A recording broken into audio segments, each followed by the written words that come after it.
कैसे हैं आप? बहुत अच्छे, बहुत तो बढ़िया। है, लेकिन आजकल बहुत हॉट टॉपिक हो रखे हैं राहुल गांधी जी। होना भी चाहिए।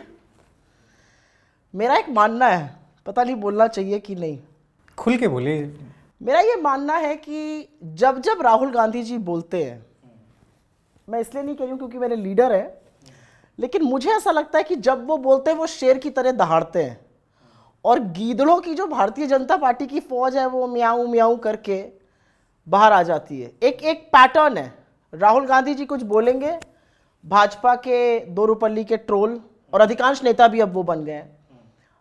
पूरी आर्मी जो ट्विटर की है या सोशल मीडिया की है, जो ट्रोल आर्मी है, बड़े मंत्री, out of power, out of job, पूर्व मंत्री, मुख्यमंत्री, वो एक पैटर्न की तरह बाहर आते हैं और उनको अटैक करते हैं। और अटैक पे अगर आप देखिए, मुझे ऐसा लगता है कि डेमोक्रेसी में अटैक बिल्कुल होना चाहिए। आप तथ्यात्मक रूप से अटैक करिए, उनकी एक क्लिप को उठाकर उसको दिखाना, और फिर हाँ, चरण चुंबक मीडिया बाकी काम वो करता है। तो क्योंकि मैं हमेशा से कहती हूँ, अब मैं पिछले, मुझे लगता है चरण कि चुंबक। चरण चुंबक, चरण चंपक, चरण वंदन, जो भी कह लीजिए, बड़े सारे अलंकार हैं इन लोगों के लिए। लेकिन मैं मुझे ऐसा लगता है कि न्यूज़ रूम्स आजकल एडिटर नहीं चलाते हैं। हम लोग जब थे तो हम न्यूज़ रूम चलाते थे, और किसी की मजाल नहीं थी कि वो हमारे न्यूज़ रूम में इंटरफेयर कर सके। आज की तारीख में पीएमओ का एक चपरासी न्यूज़ रूम चलाता है, एक व्हाट्सएप भेज देता है और सारे चरण चंपक, चरण चुंबक उसमें लग जाते हैं। और ये जो पैटर्न है कि जब जब राहुल गांधी जी बोलेंगे और ऐसे लोग आकर उनको अटैक करते हैं, ये एक पैटर्न है। ये कुछ ही लोग भी करते हैं, ये भी असलियत है, जिनका वजूद ही राहुल गांधी को अपशब्द कहने से है। अगर आपका वजूद कुछ बड़ा करने से होता तो आप जरूर करते। आपका अस्तित्व ही है कि आप राहुल गांधी को क्या कह सकते हैं। अब उसमें से कुछ महिला मंत्री हैं, कुछ सूचना प्रसारण के मंत्री हैं, कुछ मुख्यमंत्री हैं, ठीक है। हाँ, लेकिन जिस तरीके से अभी टीवी में चल रहा है, हम लोग टीवी से तो नहीं है बिल्कुल भी, तो आप बिल्कुल ये नहीं कहेंगे कि वैसा कोई माइंडसेट लेके आए। आजकल टीवी वाले शर्मिंदा होते हैं अपने आप को कहने के कि हम टीवी से हैं। नहीं, हमें खुशी है कि हम यूट्यूब से हैं। खैर, तो राहुल गांधी ने जो लंदन में कहा, उसको लेकर के टीवी डिबेट में आज बहुत गर्मा गर्मी छाई हुई है। अभी परसों नरसों के मैं आपके कोई डिबेट देख रहा था जिसमें कि बात हो रही थी कि अमेरिका और रूस थोड़ी ना आके यहाँ के संविधान को बचा लेंगे। तो वो जो पार्ट था जो उन्होंने कहा, क्या आपकी नज़र से वो सही है? 100%। उन्होंने क्या गलत कहा है उसमें? दिक्कत की बात यह है कि हर व्यक्ति जिसकी उनके कहे के बारे में राय है, उसने सुना ही नहीं है।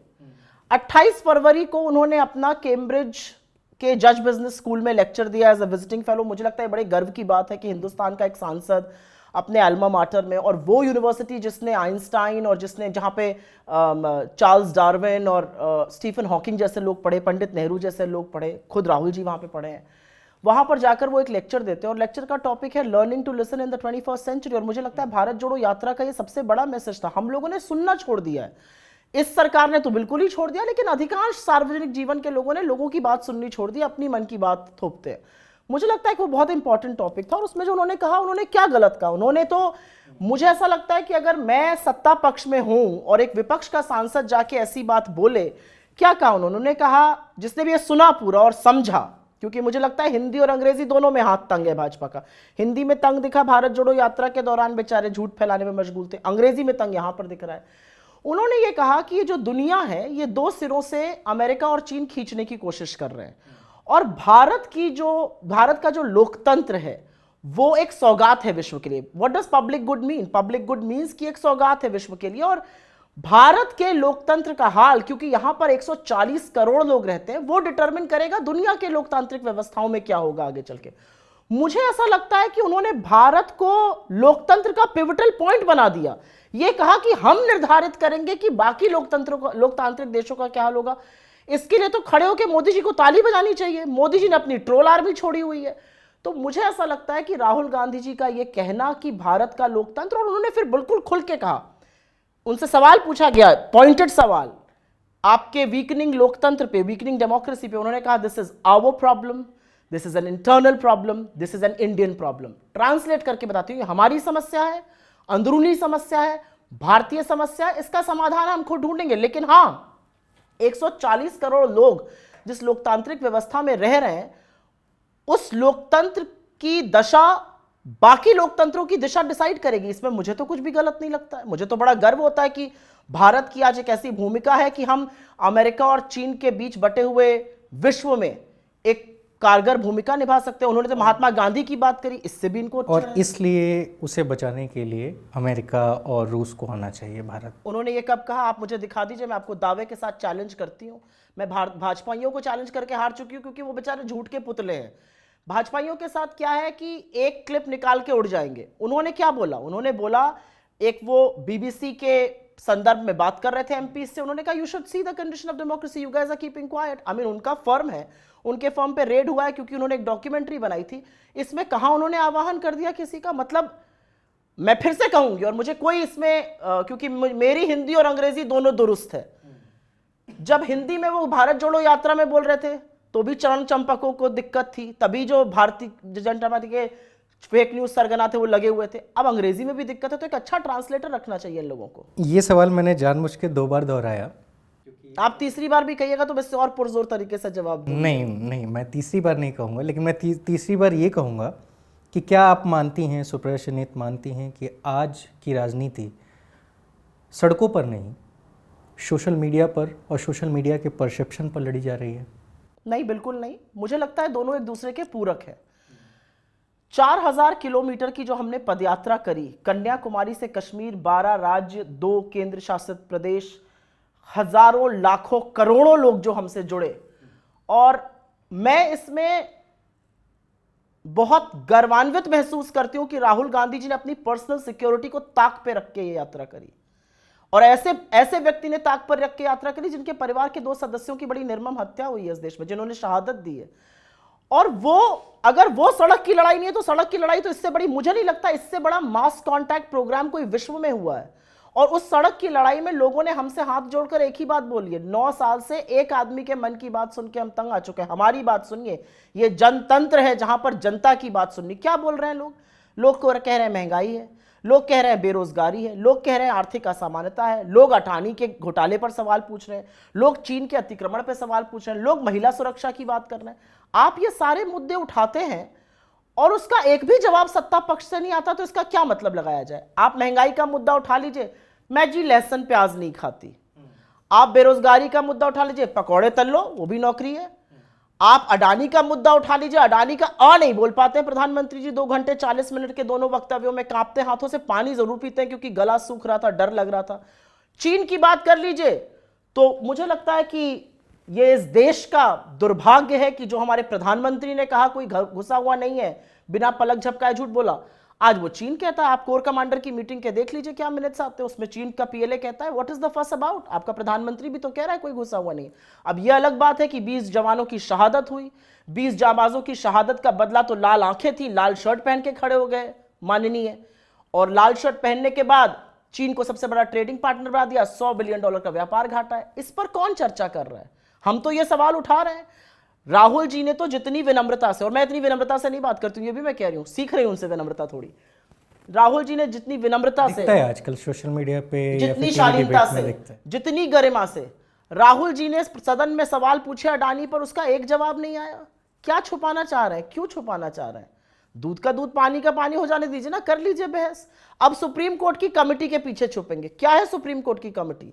सुप्रीम कोर्ट की कमेटी तो review of the regulatory framework है, लेकिन अडानी पर तो आरोप है स्टॉक मैनिपुलेशन का, ओवर वैल्यूएशन का, स्टॉक रिगिंग का, और सबसे बड़ा आरोप है कि कैसे बेनामी पैसा शेल कंपनी से लाया गया। मैं यहाँ पे इसलिए रोकूंगा आपको क्योंकि जहाँ तक मैंने देखा सोशल मीडिया और मीडिया में जो खबरें हैं, और एक लाइव वीडियो भी मैंने देखा संबोधन का, आई थिंक आपको भी याद होगा।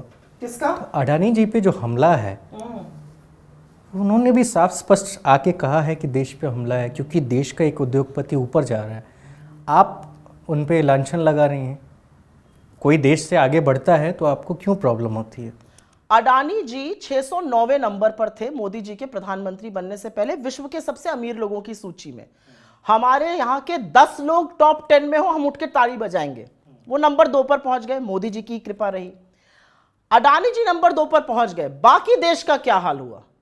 जिस साल अडानी जी 609वें नंबर से 2 नंबर पे पहुंचते हैं, उस साल हिंदुस्तान के 11,655 लघु मध्यम MSMEs जिसको कहा जाता है वो बंद हो जाते हैं। उस साल 83% जनता के आय घट जाती है। इसके बारे में चर्चा कौन करेगा?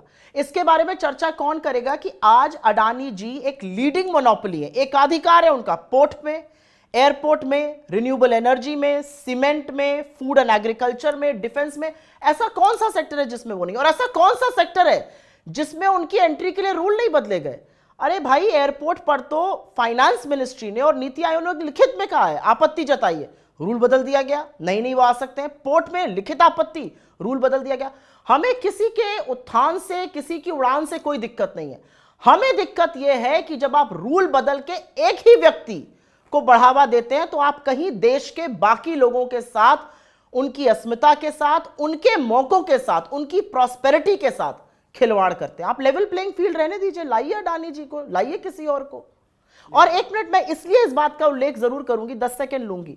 जब ये लीडिंग मोनोपोलीज हैं और इन पर ये आरोप है कि इनके थ्रू एक शेल कंपनीज का वेब है जिससे बेनामी पैसा आ रहा है, सरकार को फर्क ही नहीं पड़ रहा है ये किसका पैसा आ रहा है, डिफेंस में ये किसका पैसा आ रहा है, पोर्ट्स में ये किसका पैसा आ रहा है, एयरपोर्ट्स में। मैं जब बिजनेस जर्नलिज्म करती थी तो आपको 10 एजेंसी बता सकती हूं जो अभी तक चढ़ बैठी होती, ED, CBI, directorate of revenue intelligence, income tax, SFIO, MCA, IRDA जो रेगुलेटर है एलआईसी का। आप मुझे एक बात बताइए, हम सब लोग छोटे शहरों से आते हैं, मैं तो पूर्वी उत्तर प्रदेश से आती हूं। एलआईसी के इन्वेस्टमेंट को सबसे सेफ माना जाता था और ये लाइन भी है जिंदगी के साथ भी, जिंदगी के बाद भी। और एलआईसी का इन्वेस्टमेंट मेरा ड्राइवर भी करता है, मैं भी करती हूं। एलआईसी का इन्वेस्टमेंट नेगेटिव हो गया, जितना पैसा उन्होंने डाला था उससे घट गया, 80,000 करोड़ रुपए करीब उनके खत्म हो गए। कौन सवाल पूछ रहा है? 30 करोड़ पॉलिसी धारकों को क्या सवाल है सरकार के पास? जिस स्टॉक में इस देश के प्राइवेट म्यूचुअल फंड पैसा नहीं लगाते हैं उसमें एलआईसी और एसबीआई ने पैसा लगाया है। उन्होंने अपना एफपीओ विड्रॉ कर लिया, नहीं तो एलआईसी और एसबीआई 525 करोड़ लगा के खड़ा था। ये किसके इशारे पर हो रहा है? ये क्यों हो रहा है? आप लोगों को यह अचंभित नहीं करता है? अडानी के लिए राहुल गांधी संसद में खड़े होकर बोलते हैं, आप टीवी मीडिया डिबेट में बोलती हैं, लेकिन वही अडानी जब इन्वेस्टमेंट की बात राजस्थान में करते हैं, छत्तीसगढ़ में करते हैं, तो इसका जवाब कांग्रेस के पास बहुत बड़ा डिफरेंस है। आई एम ग्लैड कि आपने ये सवाल पूछा, बहुत बड़ा डिफरेंस है। आप बिडिंग करिए, आप एक लेवल प्लेइंग फील्ड बनाइए, 10 आपके पास बिड्स आए और उसमें L1 बिडर को मिल जाए, इसमें कोई आपत्ति नहीं है। अडानी जी को भी जो प्रोजेक्ट्स L1 बिडर के थ्रू मिले, हमें कोई दिक्कत नहीं है। लेकिन जिस तरह से लोगों को डरा के, क्या इसमें कोई मोनोपोली नहीं होती है? कैसे होती है मोनोपोली? मैं आपसे जानना चाहता हूं। एक ये कारोबार है, हम यहाँ पे 7 लोग हैं, हम क्योंकि सब लोग केंद्रीय बिजनेस सरकार भी तो बिडर के थ्रू ही चीजें करवा रही है ना। केंद्रीय सरकार ने बिडर्स के थ्रू एयरपोर्ट के रूट रातों रात बदले? क्या केंद्रीय सरकार ने बिडर्स के थ्रू पोर्ट के रूल बदले? क्या केंद्रीय सरकार ने बिडर्स के थ्रू एलआईसी को कहा कि इस पर जाकर इन्वेस्ट करिए जहां पर प्राइवेट म्यूचुअल फंड नहीं इन्वेस्ट कर रहा है? क्या केंद्रीय सरकार ने फाइनेंस मिनिस्ट्री और नीति आयोग की आपत्ति के बाद भी इन्वेस्टमेंट किया बिडर्स को देखकर किया? बिल्कुल नहीं। केंद्रीय सरकार ने लगातार, और इस पर हम एक खुलासा करने वाले, तो मैं इसके बारे में ज्यादा नहीं बोलूंगी, बहुत सारे एसेट्स जो अडानी जी को एनसीएलटी से, आईबीसी के जरिए मिले, जहां पर दिवालिया घोषित करके एसेट्स दे दिए जाते हैं, अधिकांश एसेट्स जो थे, अधिकांश कंपनियां जो थी उनके पास, उनके खिलाफ ईडी और सीबीआई छोड़ दी जाती है। अब जिसकी कनपटी पर आप ईडी की बंदूक लगा दीजिएगा, वो मरता क्या ना करता, वो क्या कहेगा? नहीं नहीं, हमारे ऊपर कोई प्रेशर नहीं था, हमने दे दिया। सबको पता है जीवीके का मुंबई एयरपोर्ट कैसे मिला अडानी जी को। क्या ये बात छुपी हुई है? मतलब सरकार बेशर्मी और थेथरई जो हमारे यहाँ कहा जाता है करे, वो अलग बात है, हम लोग अच्छा, तो नहीं होने एक देंगे। बात बताइए, अगर किसी को हम कोई काम देते हैं तो जाहिर सी चीज़ है कि हम पहले पता करते हैं कि वो उस काम के लायक है या नहीं। मैं जहाँ तक जान रहा था, अडानी जी को पोर्ट के लिए जानता था, पावर प्लांट्स के लिए जानता था, सोलर एनर्जी के लिए जानता था। एयरपोर्ट का कौन सा मतलब एक्सपीरियंस ऐसा कुछ था? फाइनेंस मिनिस्ट्री और नीति आयोग ने क्या लिखित दिया? उन्होंने 2 लिखित आपत्तियां दी। उन्होंने कहा, पहली बात, जिस व्यक्ति या जिस समूह के पास एयरपोर्ट का प्रायर एक्सपीरियंस नहीं है उनको एयरपोर्ट मत दीजिए। और दूसरा, उन्होंने आपत्ति जताई कि 2 से ज्यादा एयरपोर्ट तो किसी को देने नहीं चाहिए क्योंकि ये कैपिटल इंटेंसिव इन्वेस्टमेंट होता है। दोनों आपत्तियों को दरकिनार करके रातों रात रूल बदल दिए गए और उनको एयरपोर्ट थाम दिए गए। कितने अच्छे हैं ना। 6 एयरपोर्ट एक साथ, 5 एक दिन दिए गए थे, अगला एक जो था वो अगले दिन दिया गया। आपने सारे एयरपोर्ट दे दिए। अब लखनऊ एयरपोर्ट से खबर आ रही है कि अडानी ने फीस बढ़ा दी है, लखनऊ एयरपोर्ट से उड़ना महंगा हो जाएगा। तो भैया, हवाई चप्पल वालों को हवाई जहाज में बिठा रहे थे, यहां तो हवाई चप्पल भी उतारने पर तुल गए आप। हवाई जहाज तो बड़ी दूर की बात है। तो जब मतलब मजाक के आगे जब नीति निर्माण एक व्यक्ति को लेकर होता है, ये इनको बड़ी दिक्कत है फॉरेन पॉलिसी पे हम लोग जो बोलते हैं। हाँ, दिक्कत तो होगी, क्योंकि मोदी जी की जो फॉरेन पॉलिसी है वो एक व्यक्ति को अपने हवाई जहाज में बिठाकर दुनिया भर में ले जाकर कारोबार दिलाना है। बांग्लादेश, इजराइल, श्रीलंका का मिनिस्टर तो आज भी रिकॉर्ड पे बोल रहा है। तो इनकी फॉरेन पॉलिसी एक व्यक्ति को काम दिलाना है। हमें लगता है कूटनीति और फॉरेन पॉलिसी देश हित में होनी चाहिए। तो इसमें कैसे हमारे विचार समन्वय हो सकते हैं? इसमें तो विचारों का टकराव होएगा ही, और होना संभव भी है, होना चाहिए भी इस देश के लिए। ठीक है, दूसरी तरफ बढ़ते हैं, क्योंकि अभी तक इंटरव्यू आपके हिसाब से चल रहा है, सेम मीडिया के जैसे हिसाब से चलाइए। मैं थोड़ा सा कांग्रेस के वीक पॉइंट्स पे ध्यान दिलाना चाहता हूँ और जानना चाहता हूँ कि क्या कर रही है कांग्रेस आने वाले भविष्य में उसके सुधार के लिए।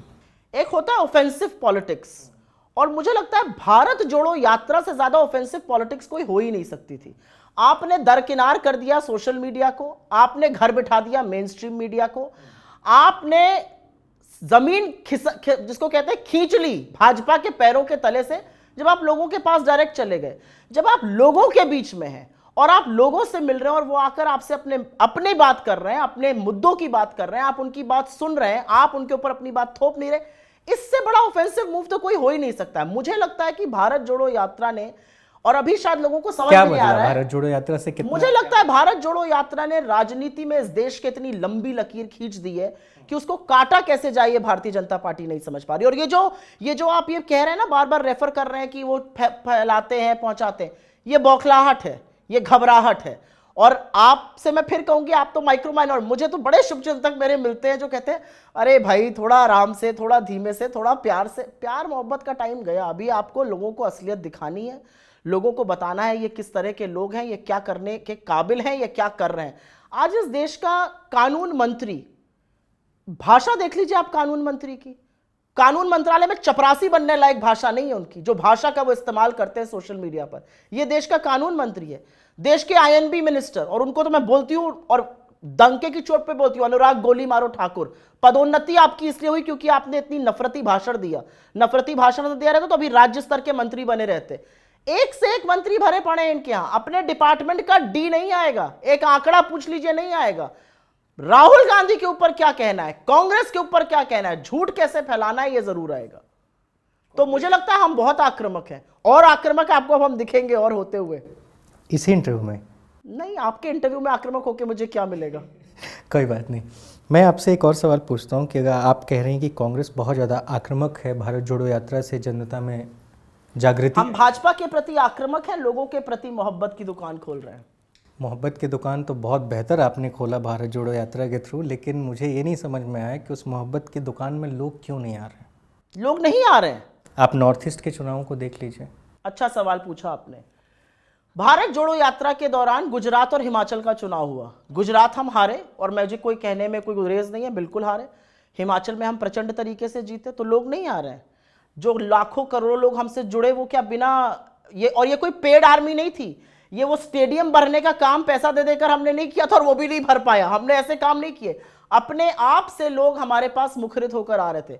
आप कह रहे नहीं आ रहे, मुझे तो बड़े आते हुए लेके। और जहां तक नॉर्थ ईस्ट की बात है, इसका मैं जवाब दूंगी। देखिए, नॉर्थ ईस्ट का जो चुनाव होता है और नॉर्थ ईस्ट की राजनीति को अगर आप करीब से देखिए और जिस तरह से वहां का सोशल फैब्रिक और पॉलिटिकल फैब्रिक है, नॉर्थ ईस्ट बहुत डिपेंडेंट रहता है ग्रांट्स फॉर एड्स पर। तो यूजुअली नॉर्थ ईस्ट का जो एक पैटर्न होता है वो ruling establishment with the centre के साथ होता है।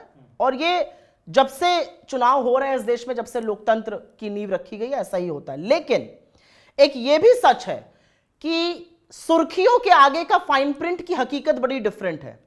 भाजपा ने त्रिपुरा में सरकार बनाई, बिल्कुल बनाई।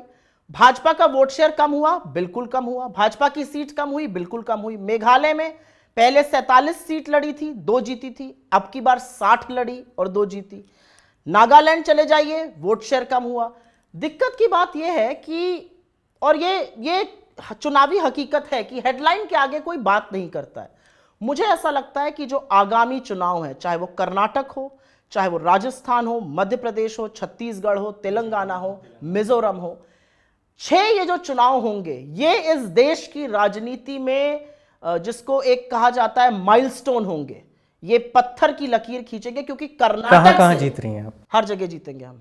आप मुझे रिकॉर्ड करके ले सकते हैं। कर्नाटक में हम ऐसा कर्नाटक का इलेक्शन सबसे पहले है तो उसकी बात कर लेते हैं। अप्रैल में कर्नाटक इलेक्शन में ऐसी प्रचंड जीत हमारी होने वाली है, और उसी से बौखलाए हुए मोदी जी, जिन येदुरप्पा जी को करप्शन के चार्जेस पे घर बिठाया गया था, अब उनका हाथ पकड़ के चल रहे हैं। आपने इससे पहले कभी देखा है प्रधानमंत्री मोदी को अपने इंडियन किसी कोलीग को स्पर्श करते हुए, हाथ पकड़ते हुए, गले लगाते हुए? यद्यपि पहले हैं जो भ्रष्टाचार की प्रतिमूर्ति हैं कर्नाटक में, उनको भी हाथ से थामना पड़ रहा है। 40% कमीशन खोर जो सरकार है वहां की, और ये हम नहीं कह रहे, ये उनका कार्यकर्ता संतोष पाटिल कहकर खुदकुशी कर लेता है। कॉन्ट्रैक्टर एसोसिएशन प्रधानमंत्री को चिट्ठी लिखता है। आपके कान में जू ना रहेंगे तो वो अलग बात है। आज वहां पर जो मुख्यमंत्री बनने की होड़ में बड़े लगे दिख रहे हैं प्रहलाद जोशी, वो कह रहे हैं कि भाई इलेक्ट्रिसिटी जो थी वो कम आती थी तो बच्चे ज्यादा पैदा हो गए हिंदुस्तान में। मुझे नहीं पता, मैं चाहती हूं कि उनकी तीनों बेटियां बहुत सुरक्षित रहे, प्यारी बच्चियां हैं। वो क्या कम इलेक्ट्रिसिटी की वजह से पैदा हो गई? ये सब बेवकूफ़ी के वाहियात बयान ये लोग जो दे रहे हैं। ऐसी वहां से रवानगी होने वाली है कि झोला उठाने का वक्त फकीर साहब का यहां भी आ जाएगा। एक नोट कर लिया मैंने। दूसरा, जितने भी मैंने कहे, मध्य प्रदेश प्रचंड जीत होगी, छत्तीसगढ़ प्रचंड जीत होगी, राजस्थान प्रचंड जीत होगी। राजस्थान में तो 5 साल से ज्यादा किसी एक की सरकार रहती नहीं है। इस बार क्या नियम बदलेगा? इतिहास बदलेंगे फिर आप तो। मुझे लगता है नियम बदलेगा। राजस्थान की सरकार ने जो काम किए हैं, 500 रुपए पे सिलेंडर, 25 लाख रुपए की हेल्थ योजना, जिस तरह से राजस्थान की सरकार ने गोधरा होने से बचा लिया उदयपुर में, मुझे लगता है ये एक बहुत ही कुशाग्र सरकार का मानक है। और बिल्कुल राजस्थान में हमारी आप सरकार के कुशाग्र होने की दुहाई दे रही हैं, और कांग्रेस में जो राजनीति है, कांग्रेस एकजुट ही नहीं है। कहां पर? राजस्थान में भाजपा है। आपकी मैं सवाल का जवाब दूं। मैं कांग्रेस की बात कर, मैं सबकी बात करूंगी। आप कांग्रेस की करिएगा, मैं सबकी बात करूंगी। ऐसा है कि कांग्रेस का जो डिफरेंसेस हैं उसके बारे में बड़ी चर्चा होती है, लेकिन उसके, और मैं इस पर जवाब दूंगी, आपको पता है मैं सवालों से भागती नहीं हूं। बढ़िया।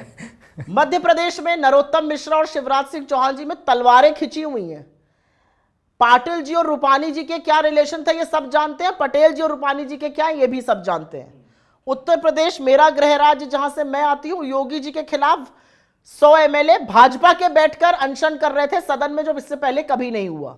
राजस्थान में वसुंधरा राजे, पुनिया, गुलाब कटारिया, गजेंद्र शेखावत, आजकल राज्यवर्धन राठौर भी एक नए शुतुरमुर्ग उड़ रहे हैं। इतना अंतर कल है, उसके बारे में कभी चर्चा नहीं होती है। वो सारी बातें भूल जाइए, अमित शाह और योगी जी की ही बात कर लीजिए, उसकी भी चर्चा नहीं होगी। मुझे ऐसा लगता है, और मैं आपके सवाल का डायरेक्ट जवाब देती हूं, कांग्रेस का जो डीएनए है, हम आजादी के आंदोलन से निकली हुई एक पार्टी है। हमारा डीएनए जो है वो डिसएग्रीमेंट का है, और मुझे ये कहने में कोई गुरेज नहीं कि मेरा भी बहुत मतभेद होता है सबसे। मैं खूब अपनी बात कहती हूं, और जरूरी नहीं है कि मैं वो बात पब्लिकली कहूं।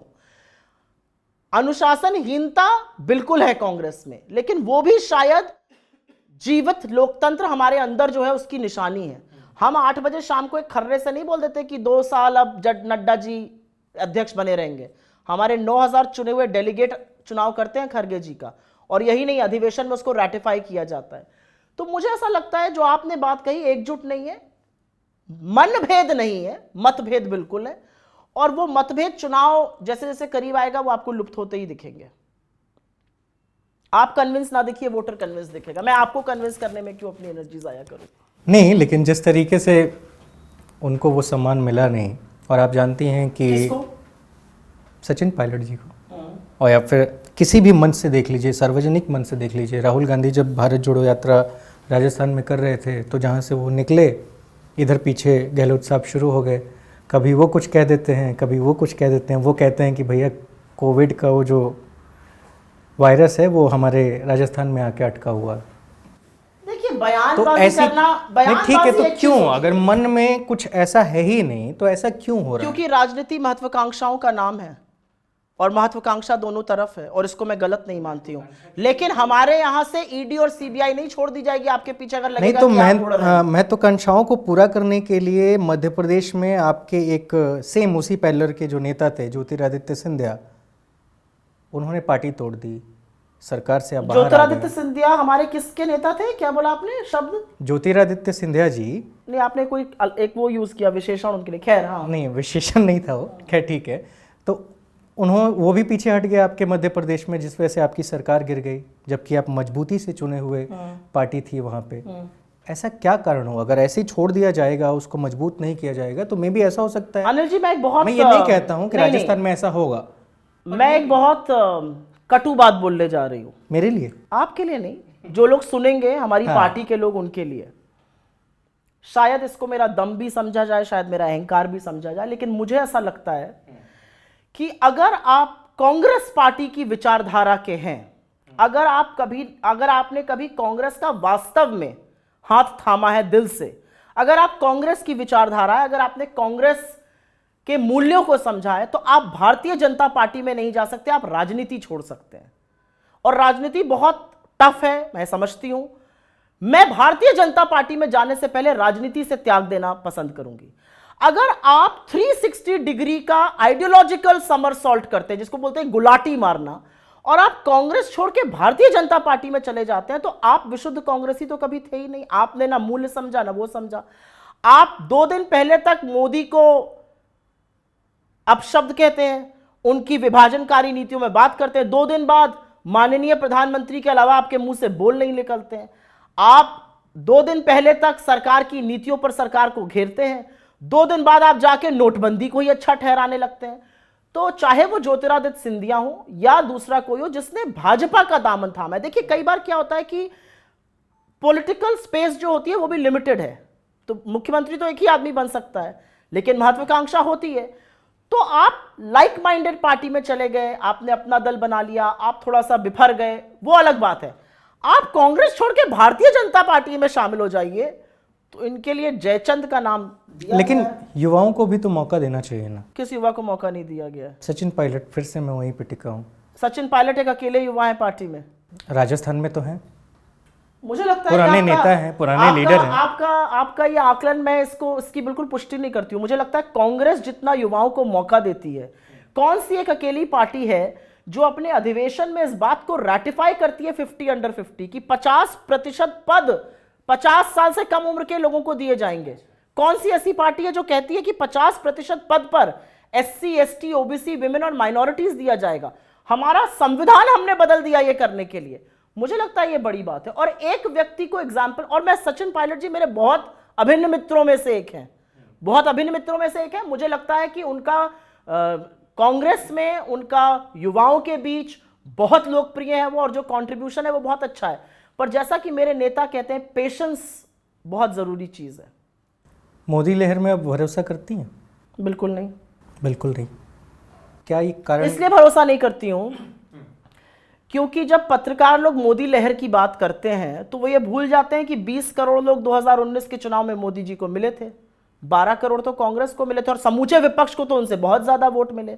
तो ये लहर वहर ना, ये टीवी की सुर्खियों के लिए अच्छी रहती है। हाँ, लेकिन 2019 के चुनाव में आप भी नहीं, मैं आपने क्योंकि लहर का शब्द प्रयोग किया तो मैंने बोला, मैं इसलिए पूछ जो लिया लहर आपसे। उठती है लहर वो की बात पीछे भी इसलिए जाती थी, है। लहर की बात इसलिए थी, और अपने साथ बहुत कुछ तट से लेकर चली नहीं, मैं जाती पूरा है। सवाल पूछता हूँ। हाँ, पूछिए। कि मीडिया छोड़ने के बाद आप महाराजगंज गई, वहाँ से आपको टिकट मिला, टिकट पे आपने चुनाव लड़ा।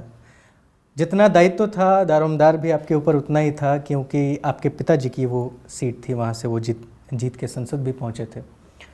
तो मेरा सवाल इसीलिए था कि क्या कहीं मोदी लहर की वजह से आपको चुनाव हार गई, या फिर जनता ने आपको डायरेक्टली एक्सेप्ट नहीं किया? नहीं, मुझे नहीं लगता मोदी लहर या एक्सेप्टेंस की बात है। मेरा गृह क्षेत्र है, मेरा घर है वो, तो आज नहीं तो कल मैं चुनाव वहां से जीतूंगी। और ये मैं डंके की चोट पे कह रही हूँ कि मैं हारने का कारण?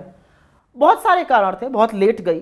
कारण ये भी था कि पिताजी की मृत्यु के बाद मैं, क्योंकि नौकरी करती थी तो मैंने क्षेत्र देखा नहीं था। कारण ये भी था कि हमारा संगठन उतना मजबूत नहीं था यहाँ पे। बहुत सारे कारण थे। मुझे लगता है कि हार का एक कारण नहीं होता, हार के बहुत सारे कारण होते हैं।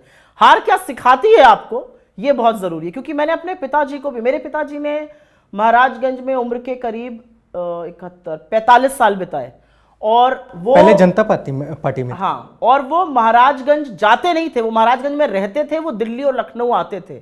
और वो ऐसा शायद ही कोई व्यक्ति हो हमारे जिले का जिसको नाम से नहीं जानते थे। और शायद ही ऐसा कोई पुलिस थाना कचहरी का मामला हो जो उनके पास नहीं आता था, और उनके डर से लोग कांपते नहीं थे। और डर इस बात का नहीं कि वो किसी को कुछ कर देंगे, डर इस बात का कि सच का ऐसा साथ देंगे कि लंका लगा देंगे झूठ वालों की।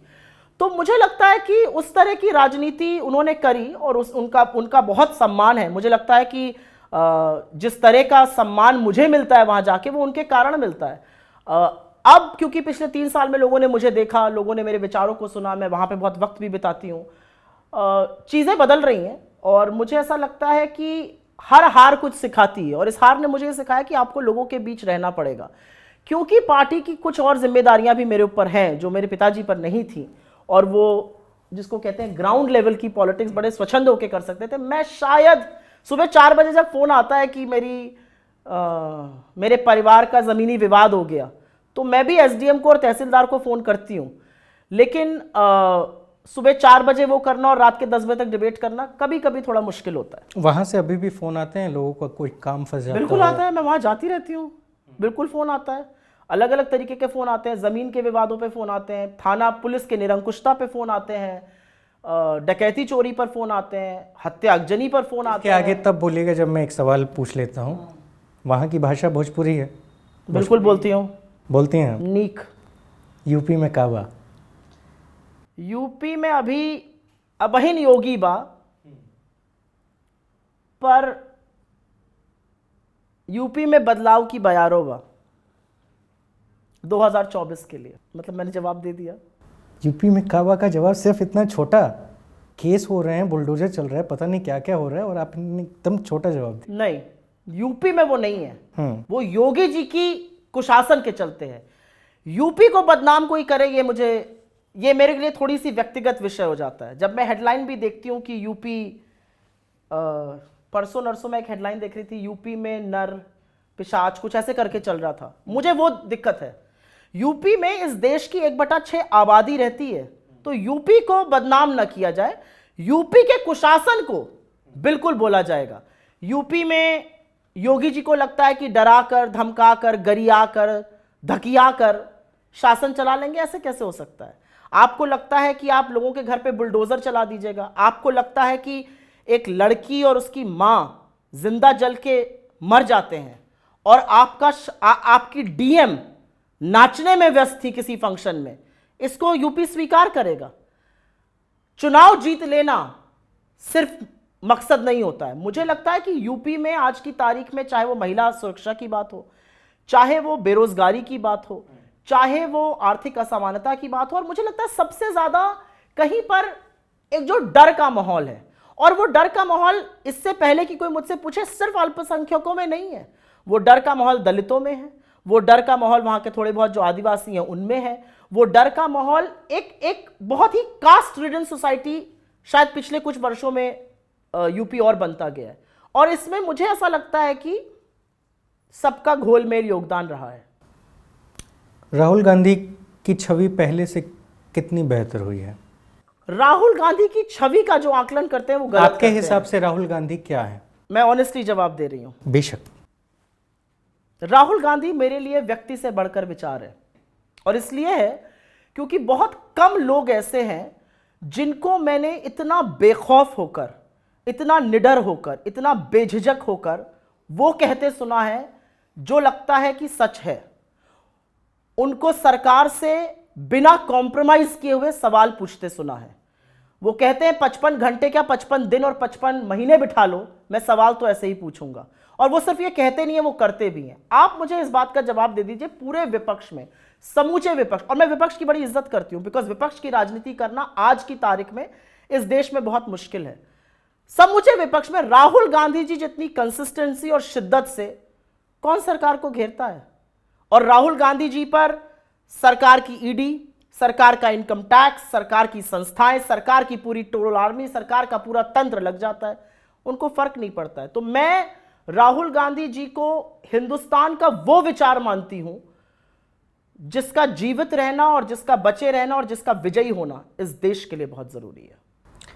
आपके विचार अगर राहुल गांधी जी के प्रति इतने दृढ़ हैं और आप कह रही हैं कि बेस्ट हैं और लड़ते अगर हैं, नहीं हैं, ठीक है, हैं, तो फिर मेरा एक सवाल है, व्यक्तिगत रूप से मैं पूछना चाहता हूँ, एक आम जनता, एक वोटर के रूप में, सिर्फ पत्रकार के नाते नहीं, कि आखिर क्यों राहुल गांधी की छवि को धूमिल होने दिया गया?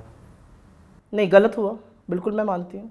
क्या इसमें मतलब देखिए, आप एक बात कांग्रेस समझिए। के जो पुराने नेता No, रहे I या think फिर जैसे before भी I- लोग रहे, आपके उन्होंने बात पर- काउंटर नहीं किया या फिर बेहतर करने की कोशिश नहीं की, रोकने की कोशिश नहीं की उन सारी चीज़ों? देखिए, 2012 में मैं पत्रकार थी और 2012 में मैंने ये होते हुए देखा। 2012 से बड़ा पैसा मीडिया में, मीडिया के डिबेट्स में, टेलीविजन में कौन लोग आएंगे, कौन गेस्ट आएंगे, एंकर क्या लाइन लेगा, मीडिया के माध्यम से, सोशल मीडिया के माध्यम से छवि धूमिल करनी शुरू करी गई। मैं दोषारोपण नहीं करूंगी, लेकिन जितनी आक्रामकता आज है झूठ के खिलाफ, अगर उतनी तब होती तो शायद ये सफल ना हो पाते।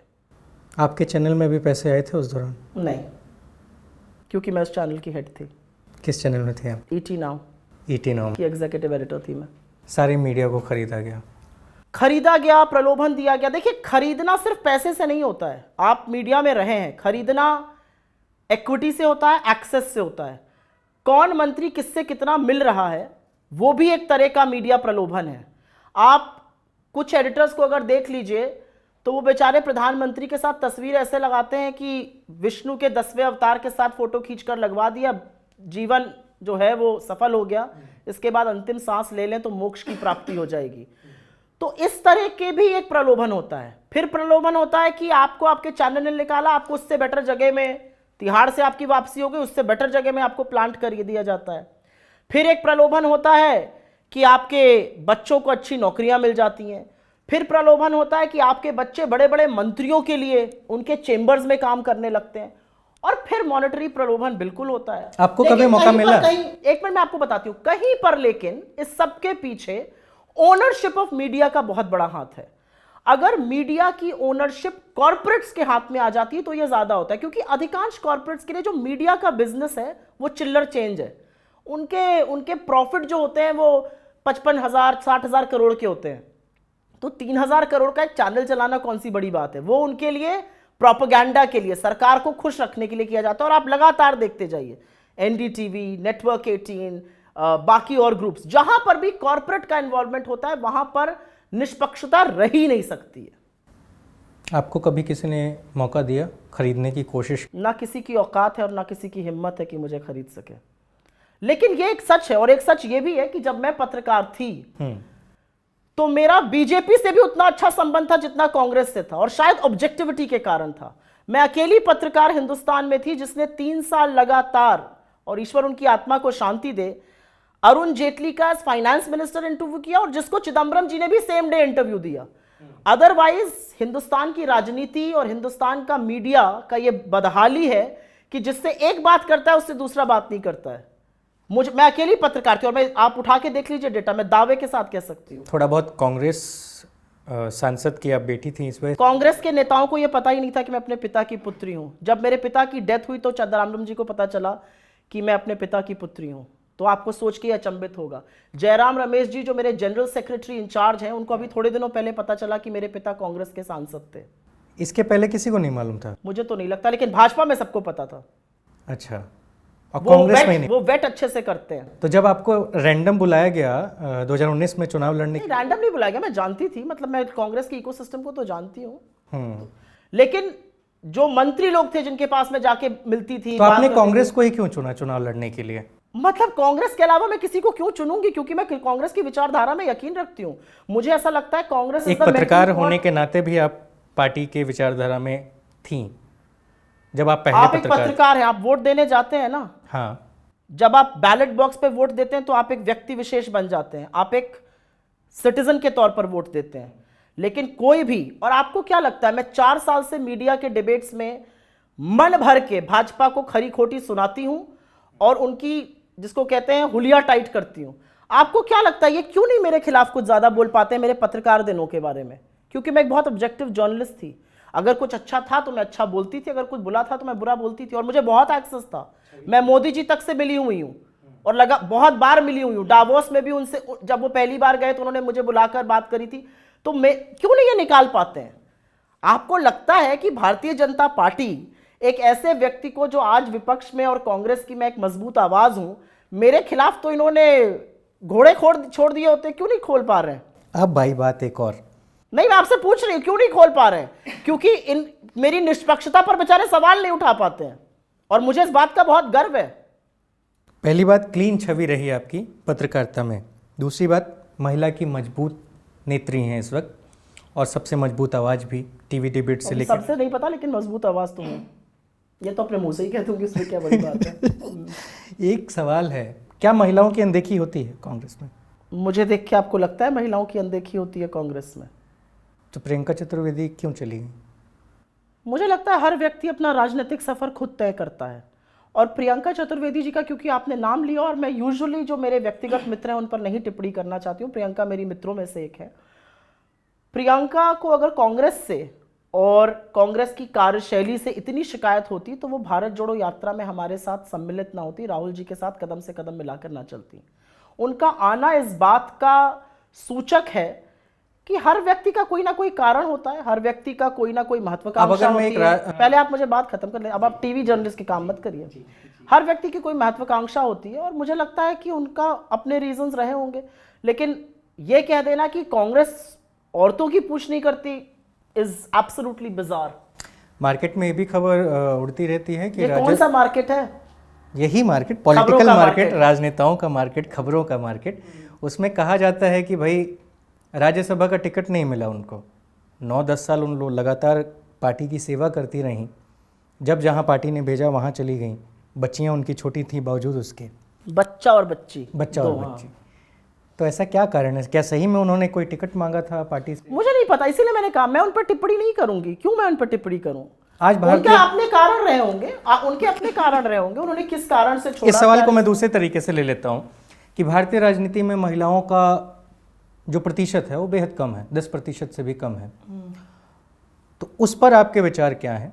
और कांग्रेस में महिलाओं की कितनी भागीदारी है, उस पे आप क्या कहेंगे? मैं सबसे पहले तो भारत की राजनीति पे आपने क्योंकि सवाल पूछा, तो ये जरूर बोलना चाहती हूँ कि इस चीज के लिए एक अफर्मेटिव एक्शन चाहिए, क्योंकि कल ही महिला दिवस गया है। और महिला दिवस पे हम लोग खूब ताली पीटते हैं, विमेन एम्पावरमेंट की बात, लेकिन उसके बाद कुछ होता है? उसके बाद कुछ नहीं होता है। उसके बाद होना क्या चाहिए उस पर हम चर्चा कर लेते हैं। लोकल बॉडीज में पंचायत हो गई, ब्लॉक हो गया, इस तरह के जो पंचायती राज है, वहां पर अफर्मेटिव एक्शन के कारण जितने चुने हुए लोग हैं उसमें से 30%, 33% महिलाएं हैं, कहीं कहीं 50% महिलाएं हैं।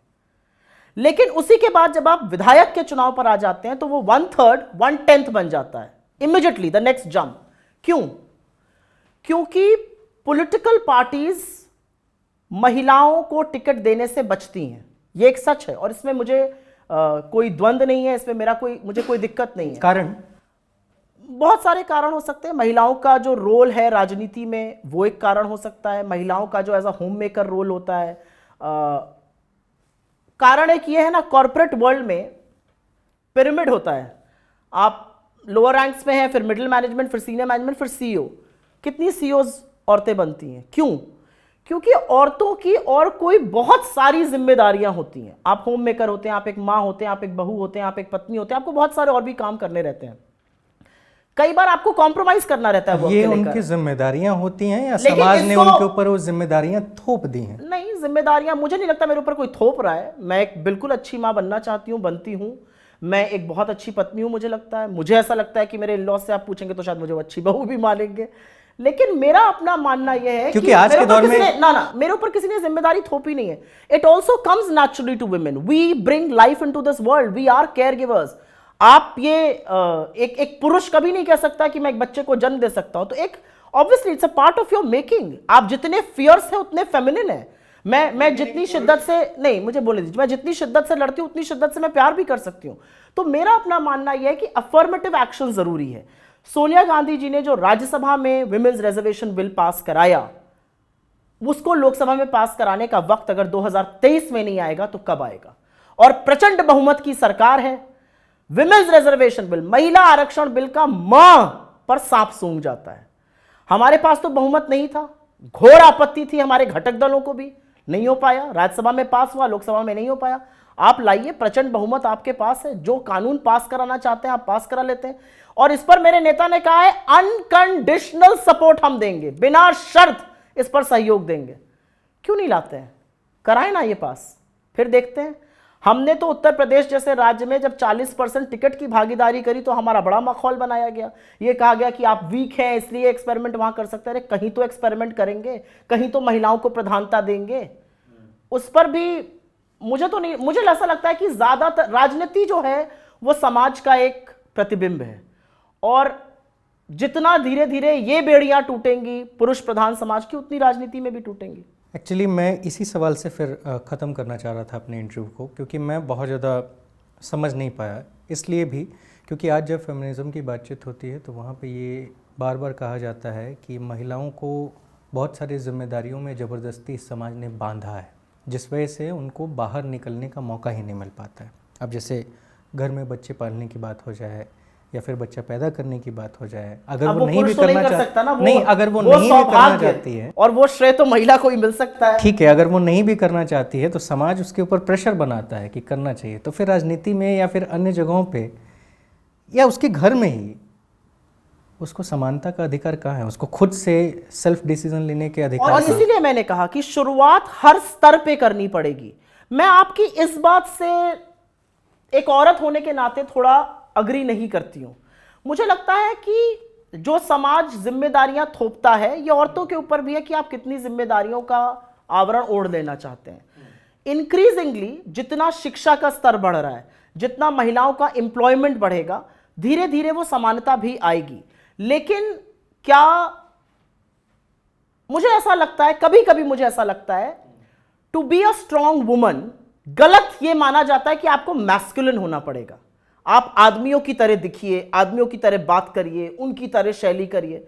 You can be absolutely feminine. Look at Mrs Gandhi, look at Priyanka ji, I mean look at any women that I know. Look at you. Look at me. Absolutely. I am extremely proud to be a woman. Would I want to ever be born a man? Never ever. Not the living daylights out of me.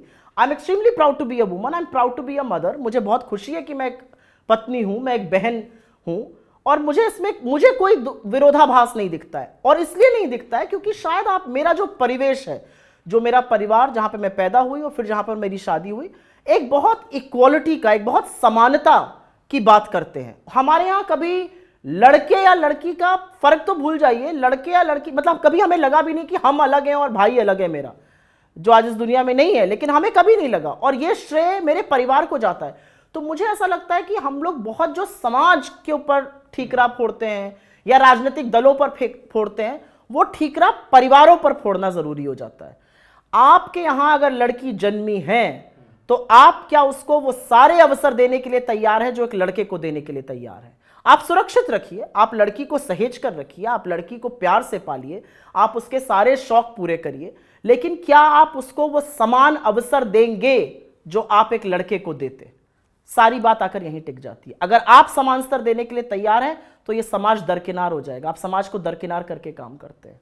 आपको लगता है ना कि अभी तक वो समाज में वो जागृति आई नहीं है लोगों में? नहीं आई। और न जाने इसमें, और इसी में महिला सुरक्षा, इसी में महिलाओं का कामकाज कम होना, इसी में महिलाओं का जो लिटरेसी रेट है कम होना, इसी में आज भी भ्रूण हत्या होना, इसी सब में निहित है कि ये तभी आएगा जब एक तरह से परिवार भी जागरूक होंगे। The smallest unit of change is not a political party, the smallest unit of change is a family. Cricket पसंद है आपको? थोड़ा बहुत, उतना नहीं देखती, मतलब जितना मेरे लड़के और मेरे पति ऑब्सेस्ड हैं उतना नहीं ऑब्सेस्ड हूं, लेकिन हाँ देखती हूँ थोड़ा बहुत। आज का क्रिकेट देखा आपने?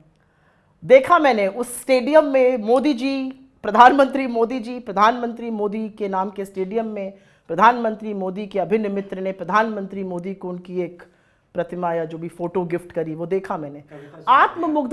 आत्ममुग्धता का ये जो लेवल है ये दूसरा है, ये राजनीति ने कभी नहीं देखा। तो ऐसा तो प्रधानमंत्री मनमोहन सिंह, तत्कालीन प्रधानमंत्री मनमोहन सिंह जी ने भी ऐसा किया था, आपको याद होगा।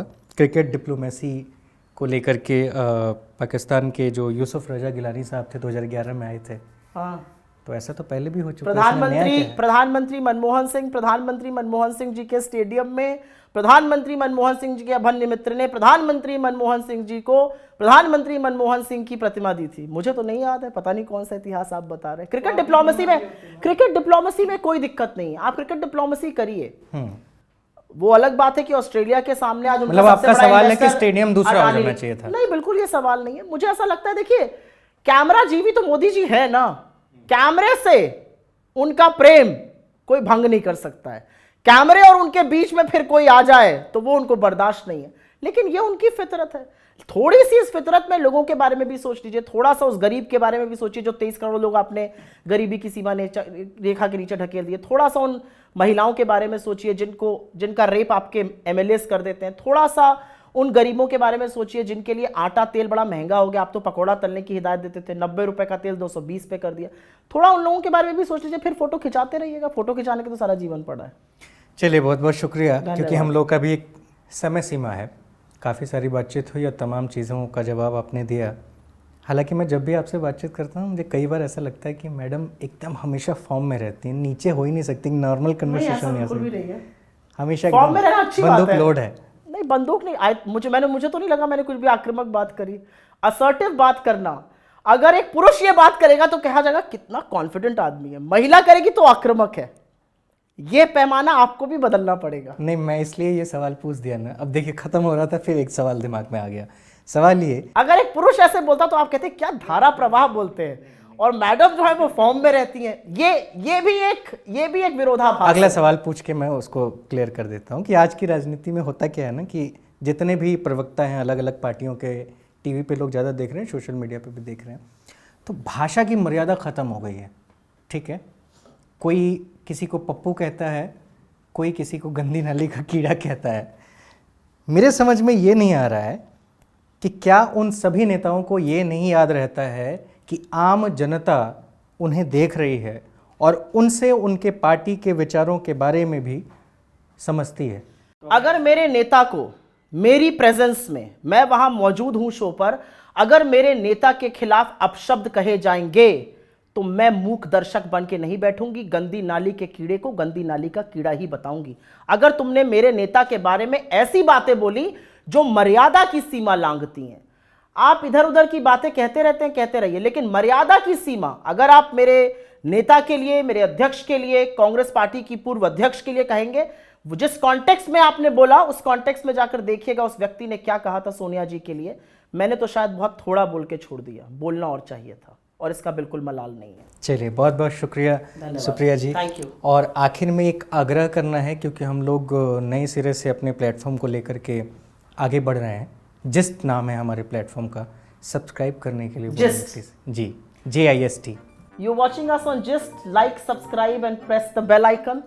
और मैंने कैसा इंट्रो लिया आपका, वो बहुत बढ़िया इंटरव्यू लिया, मजा आया बात करके। चलिए, बहुत बहुत तीखे सवाल, तल्ख सवाल बहुत होने चाहिए, तभी इंटरव्यू का मजा आता है। लेकिन सवाल पूछने वाले की गरिमा और सवाल का जवाब देने वाला गरिमा भंग ना करे तो ऐसा इंटरव्यू होगा।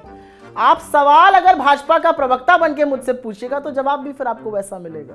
चलिए, बहुत बहुत शुक्रिया, धन्यवाद।